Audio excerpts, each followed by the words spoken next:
Hello everybody, my name is CulBlu and I'm bringing out this video of me unboxing a board game, and today I'm going to be doing an unboxing of The Cats of Mont Saint-Michel. Now, as far as this game goes, I don't have any context for this game, but before we go though, let me get our background music started, because you know I love my background music, so we got to get that. Of course we got to get that bumping in the background. But this one's going to be an unboxing of The Cats of Saint-Michel. So, I was saying before, I've never heard this game before. I just literally walked into the board game store with one of my friends, and my friend was like, "Oh, look at this game." I was like, "Oh, look, it's Cats." And I looked at the rating, I could play it solo, and I was like, "Oh, that'll be a cool game." And he was like, "I'll buy it for you." So shout out to Bear, friendly neighborhood gamer. Thank you for the gift to the channel here. But we'll do an unboxing of this. So I went to this game completely blind. All I know is that this game seems to have a reasonable rating on Board Game Geek, so it gives me some hope. And you can play it solo, and it seemed like it was campaign-like. Again, I don't have any context for how the game plays, so we're just gonna go and get our unboxing started so we can get a load of this game here. So let me zoom in because I did not set my camera stuff, so we got to do this manually. Yeah, there we go. Look at that high quality zoom in, and we can all read together. I'm telling you, reading is essential. Reading is essential. All right. So as far as this one goes, let's go and read the back of the box. This one's The Cat of Mount. Is it Mont? Maybe it's Mont. Yeah, The Cats of Mont Saint-Michel, or is Michel? No, Michael. The Cats of Mont Saint-Michel, the island fortress of Mont Saint-Michel. Is it Michel or Michael? That's got to be Michael. No, it's Michael. It's got to be Michael. All right, let's start over. The island fortress of Mont Saint-Michel has long guarded France and those within its walls. Now, amid invasion and in rebellion, it must stand strong once more against an unseen enemy that creeps through shadows, cracks, and drains, bringing hunger and death in its wake. The hour is dark and the situation is grave, but all is not lost. The cats of Mont Saint-Michel stand watch and will rise to the defense as they have in the past. And if this ragtag pride of strays and misfits are not the legendary heroes of yore, this is only because their time is about to come. All right, that was really awkward to read sideways. Okay, all right, sorry, I was reading from my screen there. That's my excuse. All right, so on the back though, we got some nice little artwork here. It looks like it's a storybook style thing. So I'm a fan of board games when they do a storybook style thing. I like the idea of Gloomhaven, and I like the idea of Imperial Assault, and I like the idea of Descent, where you get to build your own maps and stuff. But I just love just being able to put like Gloomhaven, Jaws of the Lion, just put that book on the table, open it up, and boom, there's your map. That's just so great. Or even Leviathan Wilds, just put the map on the table, boom, you can go.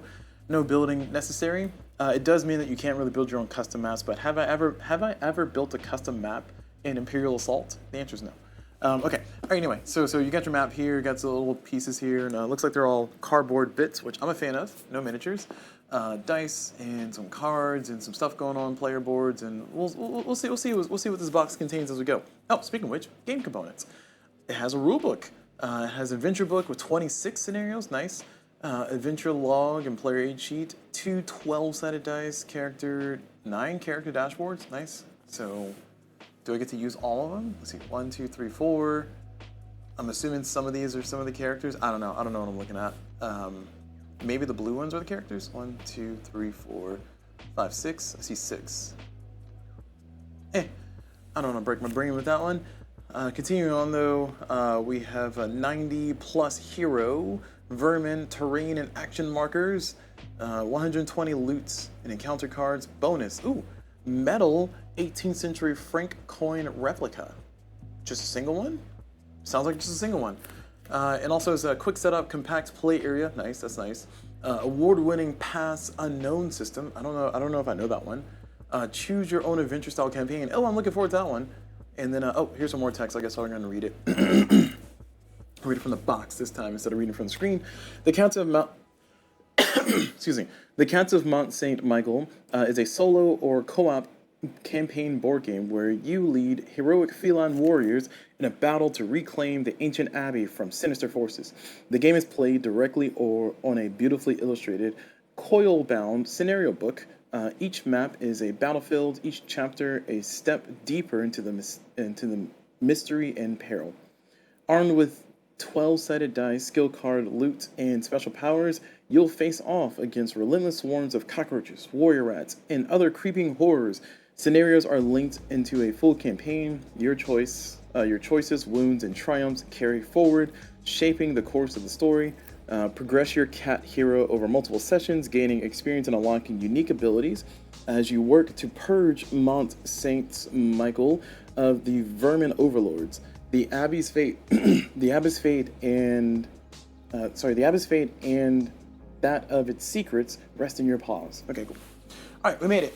We survived. So yeah, let's go ahead and zoom this out and open up shrink wrap while I take a sip of water here.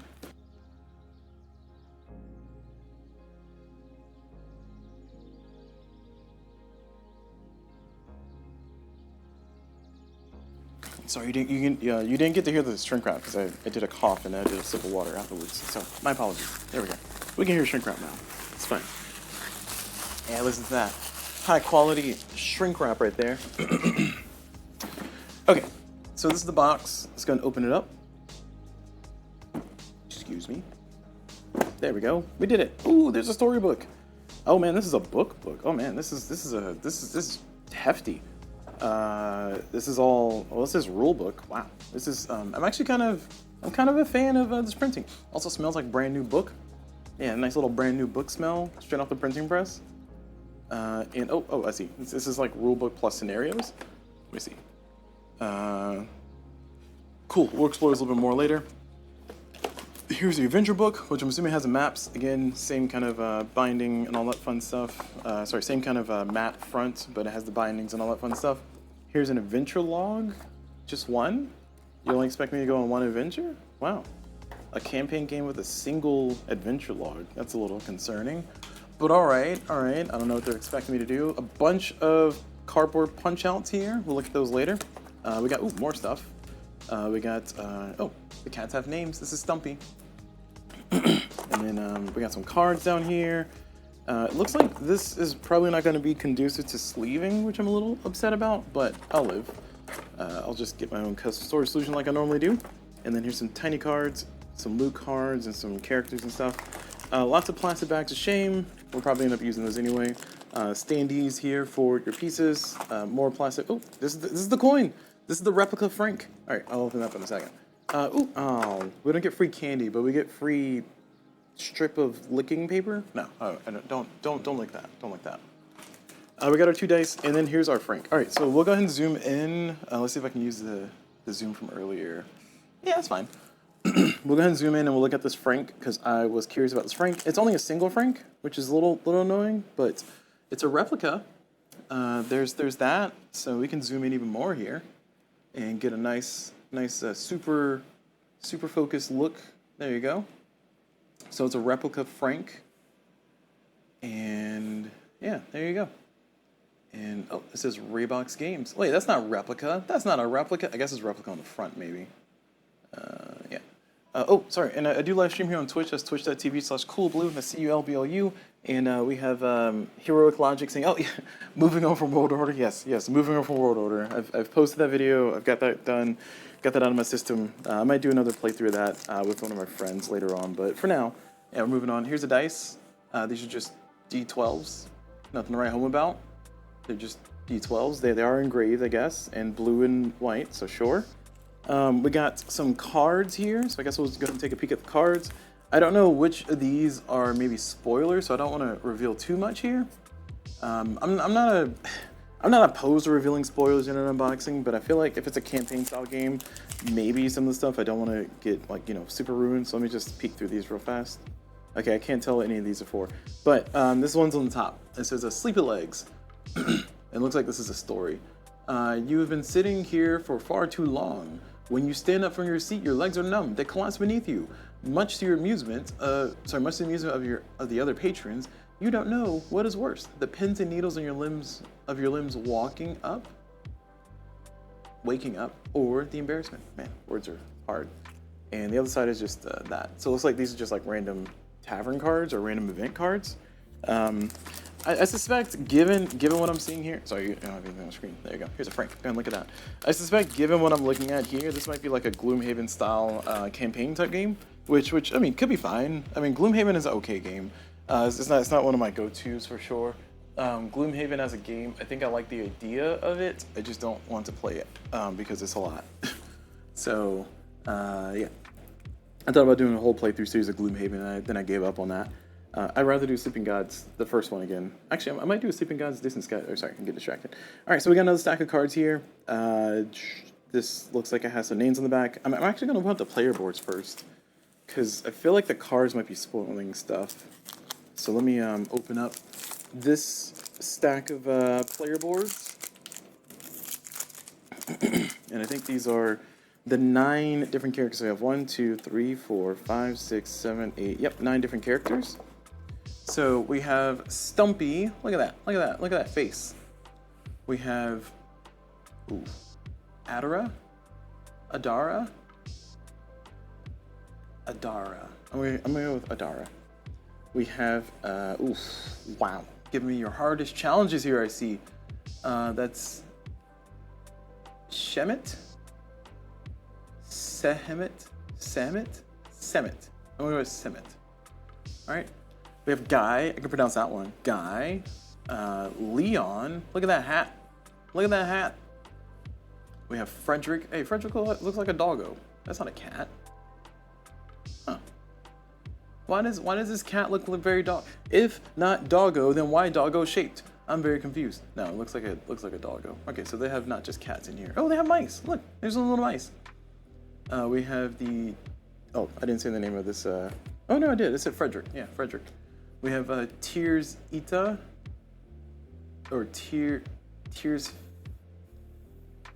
Fata? I think it's supposed to be E, right? Let me see.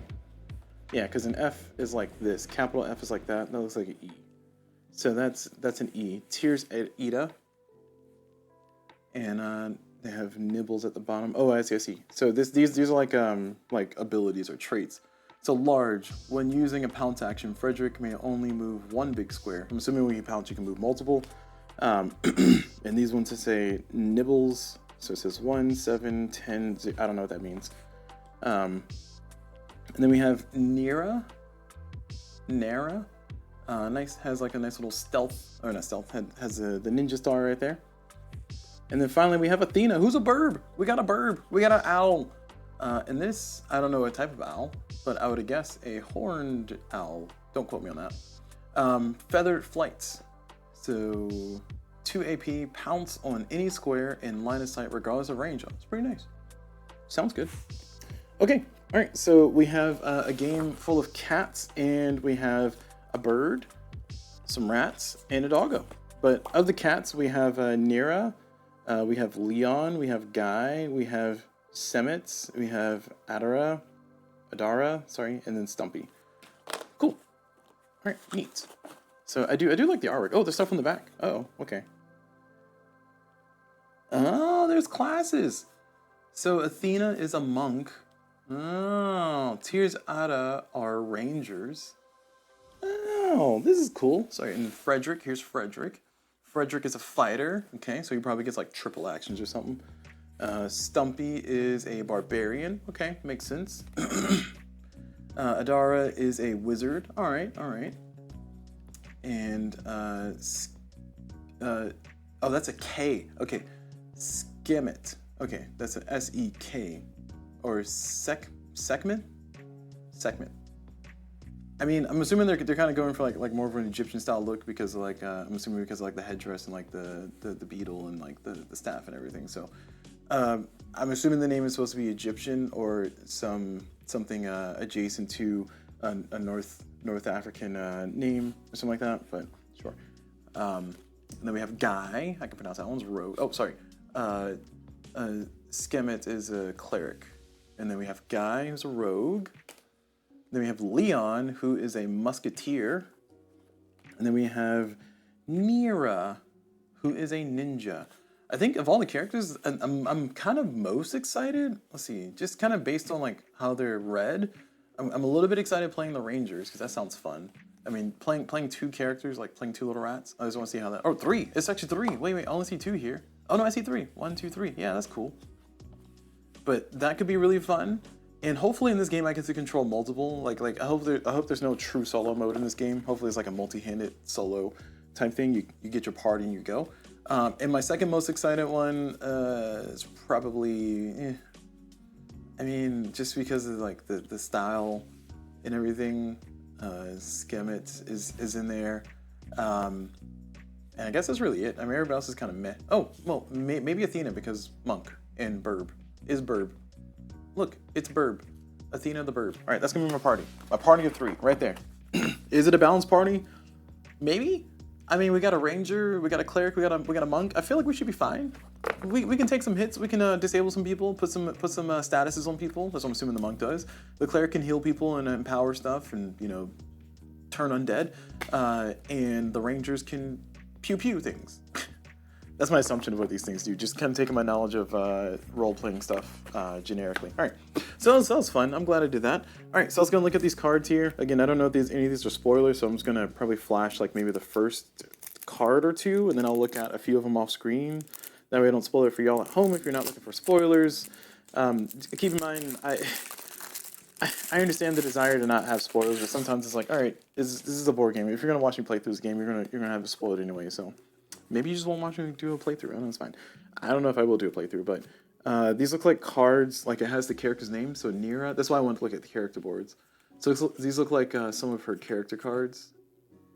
And it looks like there's a star rating up here. So I'm assuming this is like kind of all of the cards. Let me pull this off screen here.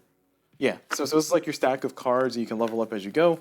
That's my assumption because this is like quick reflexes. When hit by a range 1 or more attack, roll 1d12. On a roll of 9 or higher, then the attack misses. And I'm assuming that one of the later abilities is probably better. So one is when Nira inflicts a wound with an attack, inflict an additional wound on the same target. Yeah, that sounds probably strong. I'm assuming that's probably strong. So yeah, we got one for each. I guess I'll just show the backs here.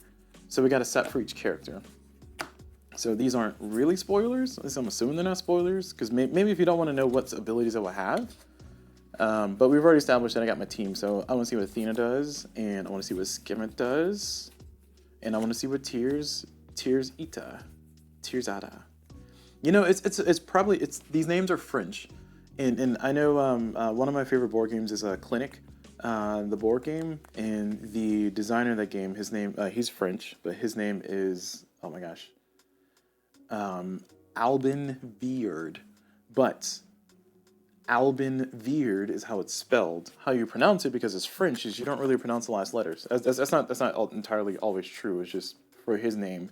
It says Albin Veard is actually Alba Veer, is how you're supposed to pronounce that. So I learned that by listening to him do an interview with somebody, and they said, yeah, blah blah blah in French, blah blah blah blah, Alba Veer. I was like, oh, well, I've been saying his name wrong for years. Anyway, so instead of Leon, this is probably Leo. I'm joking. Okay, I don't know French. All right, so here's all the character cards. Like I said, I was just trying to split them up. I don't know why. I'm just gonna put them all back together. But I got my people. I got my team. Let's put Stumpy back in. Leon, Nira, and Frederick. They can go back in the box of shame. And we got my squad. Yeah. I'm kind of excited to do a playthrough of this now, because like now I like pre-picked my team before I even looked at the rules during an unboxing. Man, I'm excited about a game when I'm doing stuff like that. Okay. So we'll see if this game lets me down later. But sorry, let me not be so pessimistic. I think there's another stack of cards down here, so let's look at those. I just want to kind of keep all the cards in the same section. 2. So this one, we already looked at these. These are story cards. Got it. Okay, so that's what we established that those are. These we have tiny cards. They say loot on the back. I'm assuming this is also loot and enemies. It looks like there might be different styles of cards in there, because you can kind of see the pattern of cards. See that? Like these are different color on the border, and these are different color on the border. So I'm assuming it's like maybe a few different type of cards in here. These are also the last remaining cards in the entire box. So it would make a lot of sense if this was the story card. The story card, characters and stuff. Where are my tiny scissors? Oh no, I don't know where the tiny scissors are. Oh no, cancel the show, cancel the show. I found them. All right, I got tiny scissors. Coming here to save the day. Let's go, tiny scissors, your debut. All right, so let's get, oh wow, tiny scissors are having a hard time. Yeah, it's not as easy as it looks, huh? Huh, tiny scissors, you're over the talking junk. Oh, okay, whatever. See if I care. Tiny scissors just left the building very happy with itself. hope you enjoy your vacation time. Let's put this back where they should go. Okay, so like I said, we have a bunch of cards, and it looks like it's a few different type of cards. Nearly all of them say loot, and then we got some other cards that don't say loot. Yeah, so I'm assuming that I don't want to look at all these. Like I said, I saw a pattern you can see on the side without spoiling anything. It's like a pattern of like these are all one type and these are all different type, and it's like kind of like a line going through here. So I'm assuming maybe that means something. But I'm just going to look at this off screen so you don't see it. Oh. Okay. So some of these loots have like story stuff. Some are like items. Okay. All right. I'm not going to look at any more of that. I don't know what's up with that, but that seems cool. Cool. Let's go and put that back in the box over here. And because I have all the cards just kind of floating around, I'm not going to... I don't know. I might do a storage solution in this video. I don't know yet. I haven't decided. I feel like I always say that, and then I do a storage solution, the video is like 5 hours long. Alright, let's go and open up the cardboard. And then we can find like at the rule books at the end. So cardboard bits. We have 2 sheets. Oh man, that's a lot. We have 2 sheets, and we can see these are the characters here. So this are all of us. I'm assuming this is for like health tracker or something. Here's some of the enemies. I'm assuming these are generic guard enemies. Here's some maybe more hardcore enemies. Here's some other stuff, some other things going on, some bigger people. These are named characters, so maybe these are like the named villains that we're trying to fight. The Scourge. We got a lot of different symbols, a lot of different bits and pieces, statuses, blood drops, and looks like these are maybe stunned markers, scratches, and I'm assuming this is poison or something. And then there's some other characters here. Man, we might be spoiling stuff just by looking at the sheet. Molasses, and there's a cat. We got a cat. Yeah, he's got a cat. Oh, and these are all question marks on the bottom. Interesting. Interesting. Okay, I don't know if I like that already. So I hope this game doesn't have a random order of players going, because if so, I have a certain amount of tolerance for things like that. I think Tiny Epic Defenders made me very upset at that a long time ago, but then they came back and made a better game by adding in the Dark War expansion. So I might do a playthrough of that one day, but no promises. Anyway. But there's question marks on the side, so I wonder if this is going to be like kind of put into a bag and then pull. I think one of the mechanics talked about for this game was bag building. Let me look it up. Because like I said, I had no context for this game before I randomly saw it in my board game shop, which is why I like going to board game stores. Oh my gosh. Cats of Mont Saint-Michel.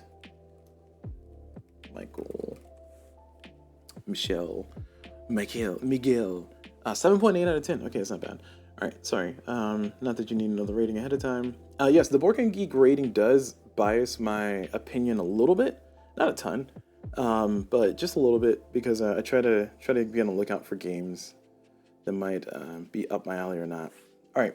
So the mechanisms for this one are action points, cooperative game, dice rolling, grid movement, movement points, and... Oh, okay, no back building. All right, well, I was a complete fibber. I fibbed. Sorry, I fibbed. My apologies for fibbing to the world. I apologize. All right. Anywho, characters. Here's all the characters. This is some more glorious view of their artwork. Cool. There's some of the, I'm assuming, big bads and brutes and stuff. And it looks like I did count right. The blues were the characters. So 1, 2, 3, 4, 5, 6, 7, 8, 9. Yeah, 9 of us. And then here's them. And I wonder if they're... No, they're just double-sided. Okay. I was gonna say, I wonder if it's like front and back. That's always cool when that happens. Like when you have like the backs are different from the fronts. I guess it increases the print cost, but maybe not. I don't know. I don't know how art works in board games. Oh, I gotta do our drop test. Yeah, these pieces aren't going anywhere. Not falling out. And we'll go ahead and punch out just the characters here. And I'll get the tiny bits. I'll wrangle those later. I'll probably do an organization video off screen, mostly because I want to... I don't know. I feel like I'm starting to run low again, and I really don't want to face the music of like I need to do another big order of stuff from Q for me again. But it happens, you know. It's part of the hobby. You buy things to eventually use them. You hopefully lock in at a reasonable price, and then once things are returning, once you run out of stuff, you need to return to the shop and buy more stuff, and move on. All right, so here's some of the characters though. I'm a fan of. I know some people love miniatures, but one, I don't paint my miniatures. Two, I really like the fact that this is saving a lot of space just by being flat cardboard.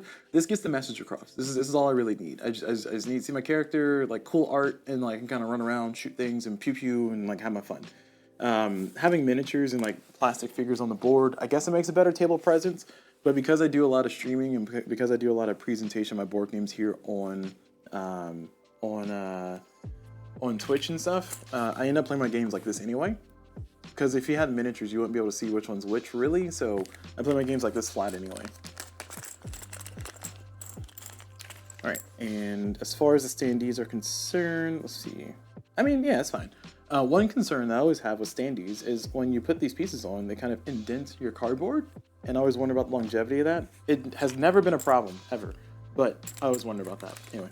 Oh, Heroic Logic here says, yeah, I get the standees now. Yeah, see, I get, see, standees, see, there's logic behind it. There's logic behind it. And it probably reduced the price. I think this game was all in $50. So it probably reduced the price by a little bit just by going for cardboard standees instead of going for, the super deluxeified edition. I wouldn't be surprised if somebody made minis already of all the characters, because this is a game of cats. I feel like cats are like a universal language for all gamers. Cats and birds, apparently. All right, moving on though. Adventure log. So we have just adventure log. It says heroes 1, 2, 3, 4, and team notes. Again, they only gave me one sheet, so I'm a little concerned.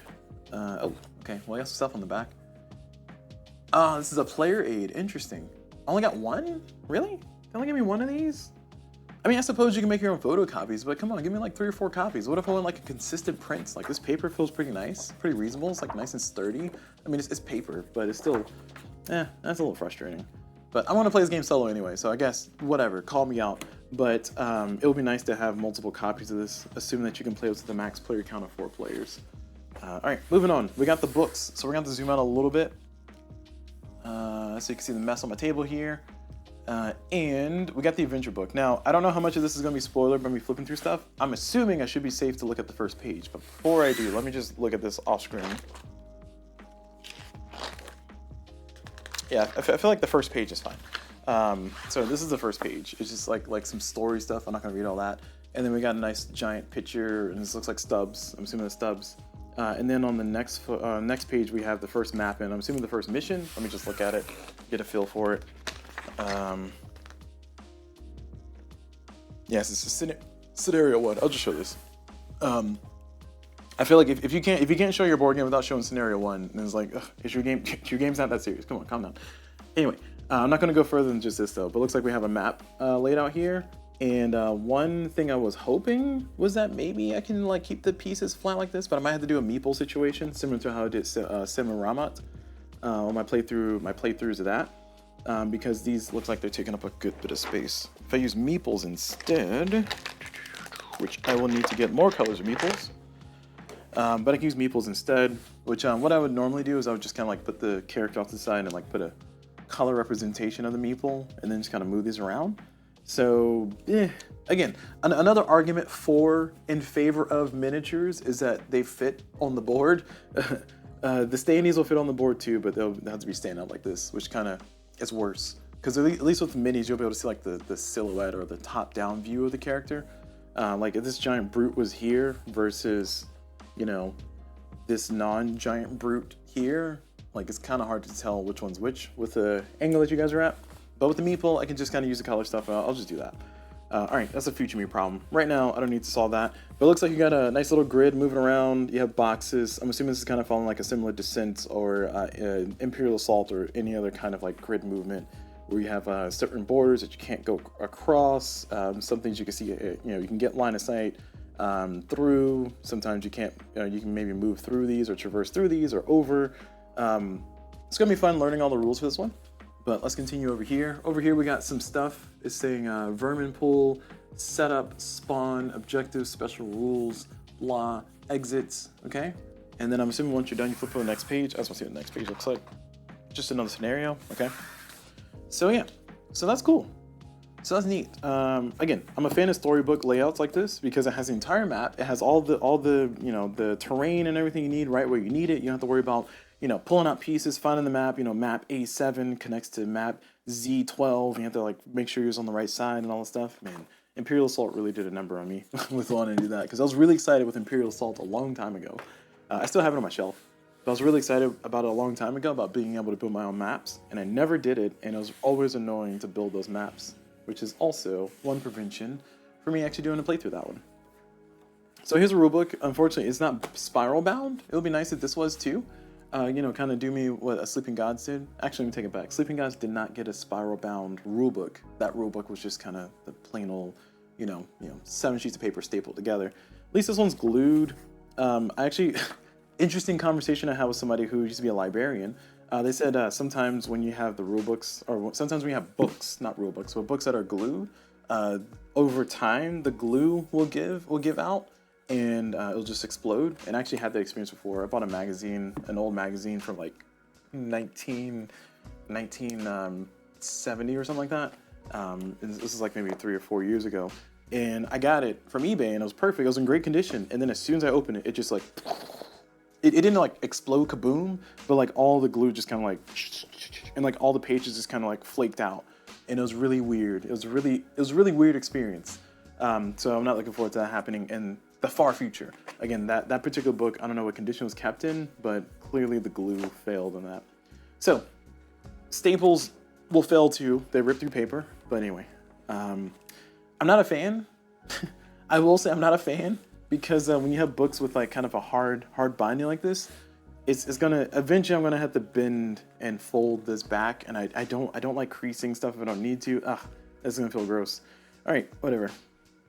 Some people like to do this number, which I find horrific for my books. Is like they'll hold the rule book like this, is like, oh, what are you doing? Stop it.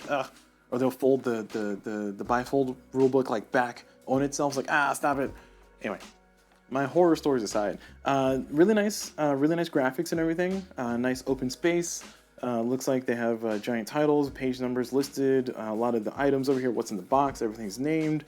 You have these are roach markers, vermin markers. You kind of learn some stuff as you go along. And I'm assuming as you go, it'll start introducing you to some of the concepts and some of the how the game works and how the game plays. I don't know what target audience this game is targeted at. And I'm saying that because I'm thinking, like, when I looked at this, I was thinking, oh, this reminds me of Stuffed Fables, which I never played. Stuffed Fables, Stuffed Fable Tales, or whatever it's called, that game. But that game was kind of targeted more towards like families. I'm not saying that the rulebook ended up being less complex because of it or less robust because of it, but as a result, the way it explained things is a little bit more straightforward. One of my favorite rulebooks to always call out, not always call out, but one of my favorite rulebooks to call out when I can recall is Cat Lady, because in Cat Lady, it explains very explicitly, on your turn, you do these things. And then when your turn's over, you pass to the player on your left. And it's like, initially the gamer in me is like, you didn't need to tell me that. Of course I pass them to the left when my turn's done, duh. But some people might play a board game and don't know what happens after you end your turns. Like, what happens when I end my turn? And I actually ran into that with the game I'm planning on playing here soon, which is Circadian's First Light. It's like, what happens when my turn ends? Do I move the track? Do I do this? I think it was in that game, but I might just be talking junk about the wrong game. Anyway, it explains the dashboards. Nice artwork over here. I do like the pencil art style.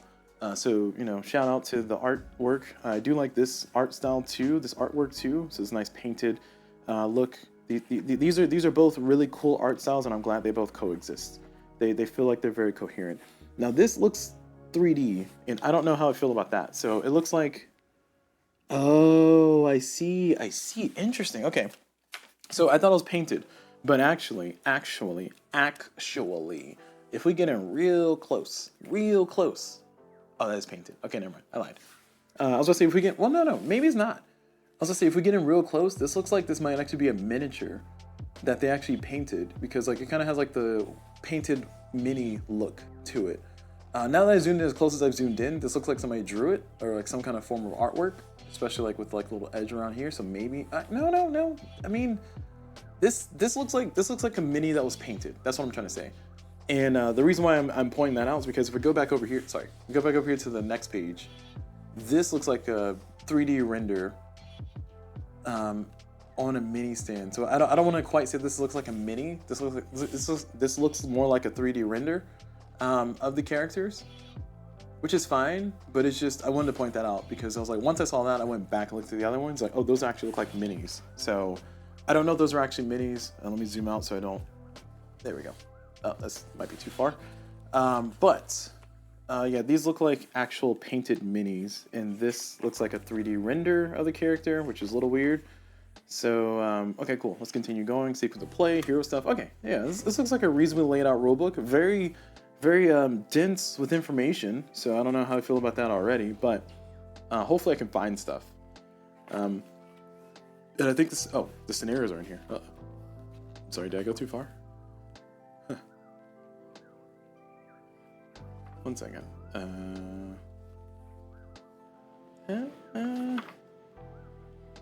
Interesting, because it has scenario 2 is right here. Interesting.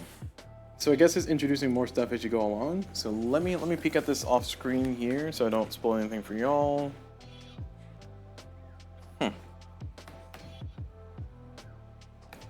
No, it looks like the first half of the rulebook is just rulebook.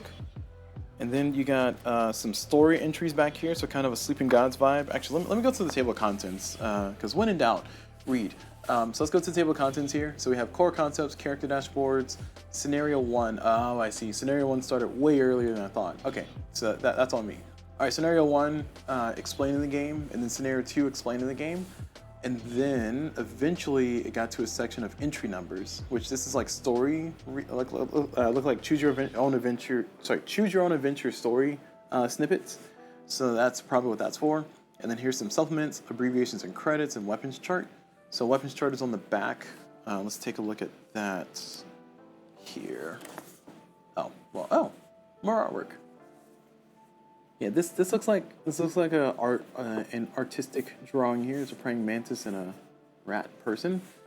But back here, oh wow, that's a lot. Was not expecting that. All right, let's go ahead and get a zoom in on this one. We got a live one. So here's a weapons chart. So billhook, cost 10, 81, stun 6+, wound 9+, range 0. Interesting. So it seems like they have a stun system, which is cool. And I don't know how to feel about that already, but it's kind of cool. So it sounds like if you roll 5 or higher, but you know, 5 or 6 in this case for the flintlock pistol legendary, then you'll be able to stun the person. I'm assuming stun means that they don't act on the next turn. They as in the enemy or whoever you're shooting with or shooting at. And then if you do 7 or higher, then they just take a wound and they're stunned. I don't know if that stacks is what I'm trying to say. But cool, we got everything listed though, so that's nice. And given that this game is kind of following more of a choose your own adventure storybook style thing, this may be one of those games to where you don't actually have a card that represents, well actually, let me take it back, no, because there's like 1 billion cards in here. I was about to say, there's maybe not a card that represents the thing that you're trying to get, but they have 1 billion loot cards in here, so I don't know, maybe I don't know what I'm talking about. Okay, cool, enough speculation for now. We're going to go ahead and try to put the game away. I really don't want to do a storage solution for this. I need to do a storage solution for this because of all the bits and pieces that are in here. This storage solution is not, I have strong doubts about it. This box is going to be chaos because I store my board game sideways, which is kind of my own, I'm my own villain here. But with that said though, what I can do is, I guess I'll use some plastic bags of shame. Again, I don't feel super motivated right now to do a storage solution for this game, so my apologies to this game, but before you see me play through it, I will most certainly have a storage solution in place, mostly because a lot of times after I do my unboxings, I'll go back and learn the game, or maybe just attempt my storage solution again, and as a result of that, I'll end up storing the game better, because I'll know how the game is supposed to be played, or what intention that the game had while it's being played. Now, what I wonder is if they gave me enough bags to put my cards in bags. Because I kind of want to put my cards in bags so that way they don't go flying. That's what I'm most afraid of. My cards just like flying, getting out of order, doing all kinds of chaos in there, having a party when I'm not looking.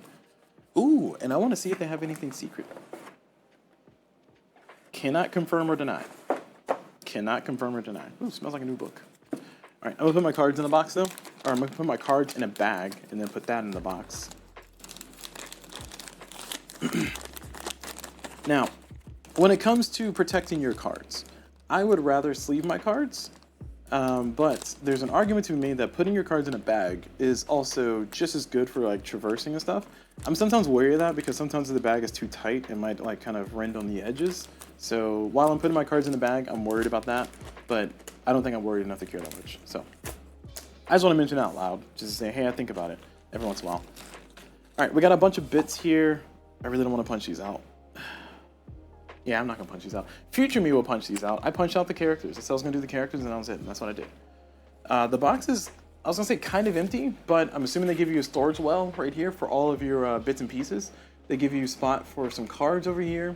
They give you this area, which is another storage well. Cool. And it looks like the player boards, the character boards will fit right over that if this are all flat, which is not. It is currently not flat because of how I have the bag in there. So let me do this instead.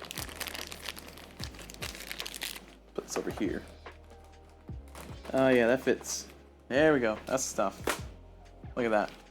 And then, bam. Sorry, I missed. Bam. Perfect. It fits. Okay. These pieces are a little bit unruly, so I need them to chill the heck out. Trying to get them to, no, you know, it's Athena. It's Athena. Athena's causing me violence. Come on, Athena. I know you're a monk and all, but geez. There we go. Okay. All right, so that's that. Again, I'm not going to punch out the cardboard right now, so we'll let future me do that. But current me is going to put everything else back in the box. Oh, we forgot our stands. Oh my gosh, we forgot our dice. Oh my gosh, we forgot our Frank. Oh, geez, I'm all kinds of out of whack today, y'all. Let's put our dice in there and our Frank in there too. Assuming you can use the Frank to mark your active character, and that's gonna be nice. I'm glad they gave a replica of the Frank. So technically I got $1 back. Hey. Some extra plastic bags. I'm gonna put these over to the side. I'll probably end up using these later for something else. And like I said, I'll revisit my storage solution sometime in the future when I actually start learning the game. But for now, that is going to, wow, this is very loud. One second. There we go. For now, I'm going to go ahead and conclude my unboxing of the Cat of Mont Saint-Michel, or Michel, or Miguel. No, I think it's Michael. So I'm looking forward to learning this one. Like I said, once I saw the characters and saw the different classes it had, I was excited about that. I was like, oh yeah, ooh, I can play a monk, and then I can have like a different combination of teams. So it'll be interesting to see what the replay value of this game looks like, and how replayable it ends up being, because you can have different combination of characters to run through your scenarios and stuff. So I'm super looking forward to that. And judging by the character cards that they had, or what I assume were like the ability cards, it looked like there's a lot of combinations of different things you can do as you level up. So. Yeah, this may be like a pretty fun one to play. I can't promise I'll do like a playthrough on stream, but I will keep it in mind. I do have a few campaign games like Iridia. Sorry, I was gonna say Iridia Legends of a Drift System, but Iridia: The Paths We Dare Tread. I do have a few campaign games like that where I have been playing offline, but it's mostly because it's like there's a lot of stuff going on, a lot of spoilers and everything. I'm not worried about spoilers if you're watching my playthrough, but it's a pretty long game, so. Will I ever finish Iridia? Maybe. I'm in Act. I'm not in the very first beginning of the game. I'll say that much. I don't want to spoil anything for anybody who wants to play that game. Anyway, going back over here though. Looking forward to playing this one though. Quick setup, compact play area, and 20 to 40 hours. Oh no. All right. Well, I'll find time sometime in the future. I don't know. I'm sure I put it to the list. I added to the list. I got Distant Skies, Sleeping Gods, Distant Skies to play through. I got this to play through. Oh my gosh, I need to stop getting campaign games. All right, so that's gonna be it for this one though. Thank you all very much for watching. Please let me know in the comments if you're excited about this game or if you're looking forward to seeing this game being played. I can't commit to doing a full playthrough on stream, but I might at least do like the first scenario playthrough just to kind of get a feel for it so I can do a review. But I'll let future me decide how that's going to pan out. But for right now, Cat of Mont Saint-Michel, I'm looking forward to jumping into it. Artwork looks pretty cool and neat. And yeah, hope you're all as excited about this as I am. So thank you all very much for watching. Hope you all enjoyed it. And as always, I will see you all whenever.